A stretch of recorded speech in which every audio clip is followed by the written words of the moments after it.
kita apresiasi.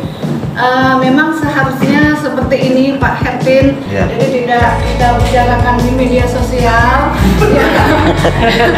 Maaf. Untuk kedepannya mengoptimalkan pembangunan dengan tidak ada silpa yang dilakukan oleh pemerintah yang terbesar. Kalaupun kami tidak berkomentar di media sosial terutama di keluhan Kubar, itu benar.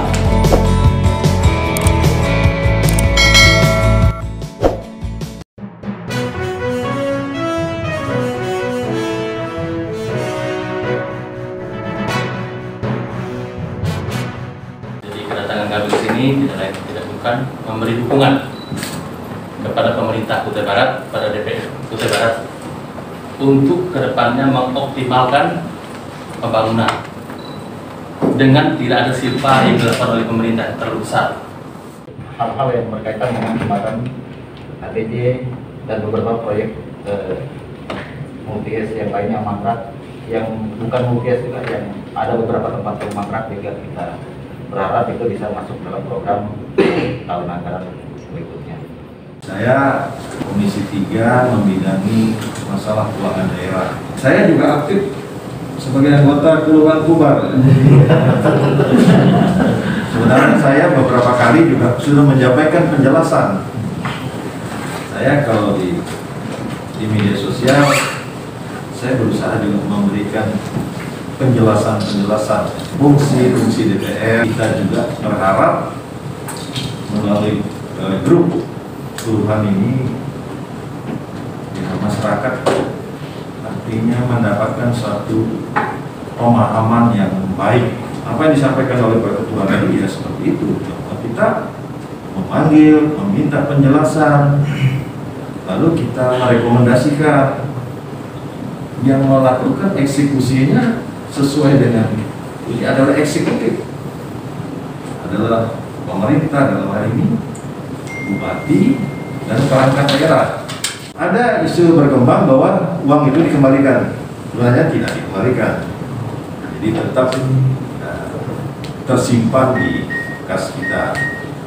Tadi ada juga pernyataan Kubar dalam kondisi yang kurang baik ya. Saya kira ya memang itu kondisi kita. Harapan hari esok lebih baik ini. Bagaimana langkah nyata gitu. Langkah nyata gitu ini perlu. Saya kira bukan saja dari sisi pembangunan fisik, tapi non fisik juga, termasuk sikap kita ini harusnya lebih baik daripada kemarin gitu. Mungkin kemarin agak loyo, sekarang harus energik, kritis. Saya kira itu lebih baik. Kemudian semua aspek kehidupan. Tadi disinggung juga mengenai proyek yang mangkrak ya. Saya tadi tidak berdasarkan data yang apa, tapi saya berusaha mengetahui. Pertama, jembatan ATJ. Kebetulan fraksi kami menanyakan hal itu. Apa yang ditanyakan tadi? Jembatan ATJ, Pelabuhan Sendawar, jalan 2 jalur, Kristen Center itu fraksi kami. Si saya bersama Pak Heli itu dengan jelas mempertanyakan. Nah dari beberapa proyek itu yang ada penjelasan bahwa jembatan ATJ itu, ini jawaban pemerintah, sedang dalam pengerjaan redesign. Artinya bahwa desain jembatan itu harus diubah.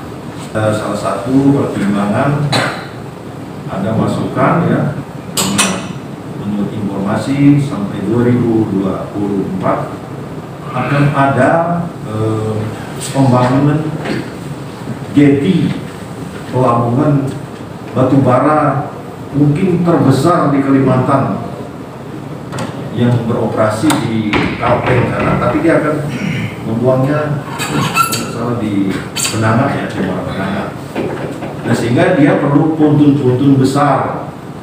Maka sesuai hasil konsultasi kita dengan di KSOP, Kantor Kesebandaran dan Otoritas Pelabuhan itu, harusnya gantungannya jembatan itu paling sedikit, paling rendah 30 meter dari permukaan air yang tertinggi supaya buntut mereka bisa lewat.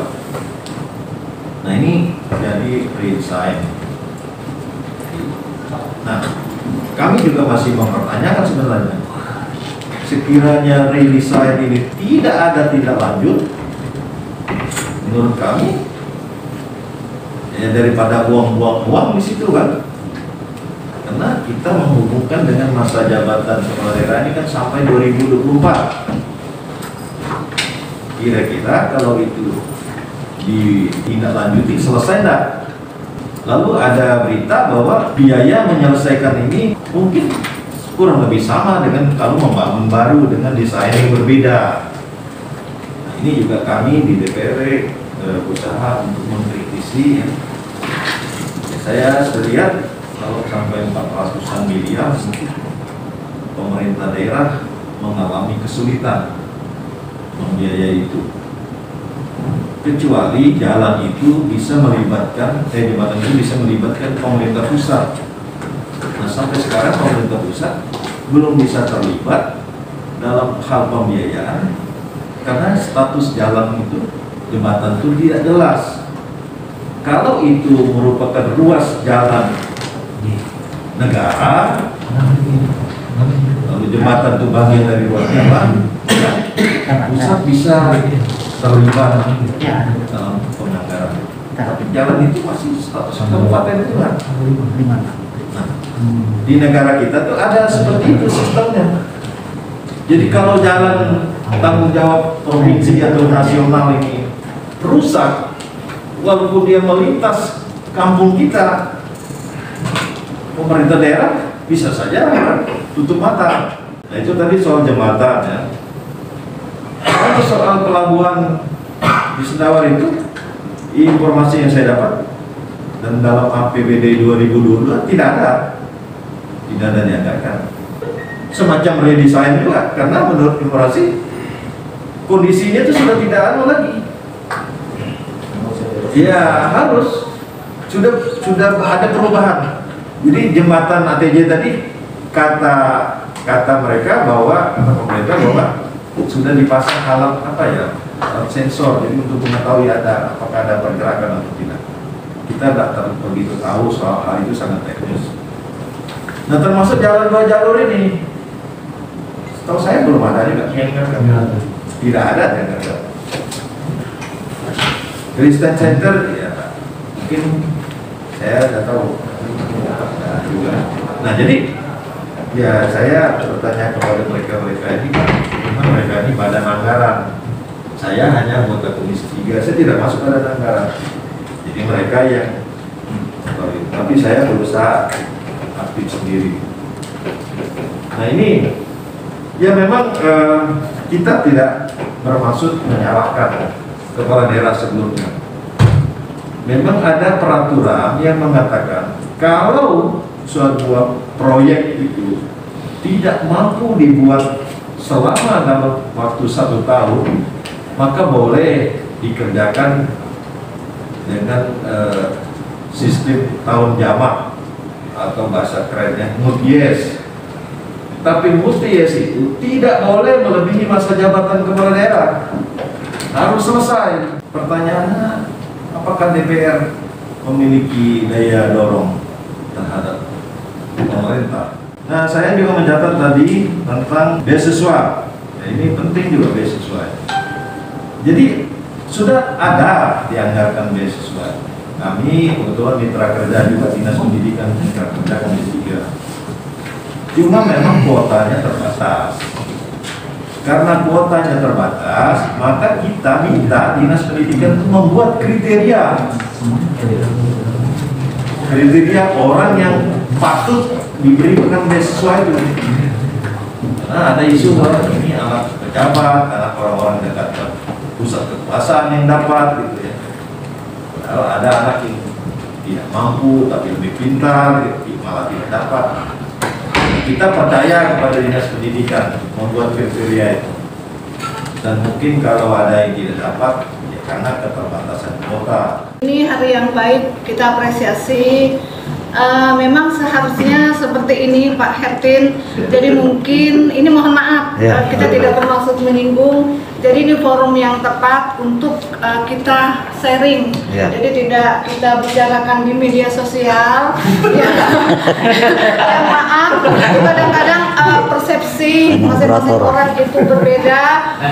Kami juga walaupun kami anggota di grup itu kita tidak berani menjawabnya. Nanti kita jawab begini, nanti diblunderkan seperti ini. Jadi seperti ini karena DPR ini kami ada di sini dipilih oleh rakyat, oleh masyarakat. Kami adalah wakil masyarakat rakyat kita yang ada di Tuban. Jadi jalurnya udah sangat benar seperti ini. Tadi menanyakan tentang silpa segala macam sudah dijelaskan oleh Pak Ketua, Pak Matan. Jadi harapan kita ke depan, kira-kira kalau ada sesuatu hal yang menjadi pertanyaan ya, tanyalah lagi kepada kami yang ada di DPRD. Masukkan namanya tayang umumnya.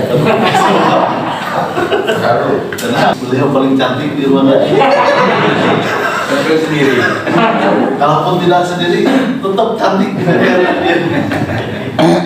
Jadi bapak-bapak yang saya hormati, pertama-tama atas nama lembaga DPR Kabupaten Kutai Barat, kami berterima kasih karena bapak-bapak menyampaikan aspirasi baik lisan maupun tulisan dengan cara yang terhormat. Kita memberikan apresiasi. Berikut, terima kasih kepada rekan-rekan DPRD yang sudah memberikan tanggapan, respon ataupun fakta. Bapak-bapak menyampaikan fakta, kami juga menyampaikan fakta posisi kami di DPRD Kabupaten Kutai Barat. Tentu ada kekurangan di sana sini, terutama lembaga kami, baik secara kelembagaan maupun personel-personel yang ada. Wanita menyampaikan kepada kita semua, silakan memberi masukan mulai hari ini sampai di masa-masa yang mendatang.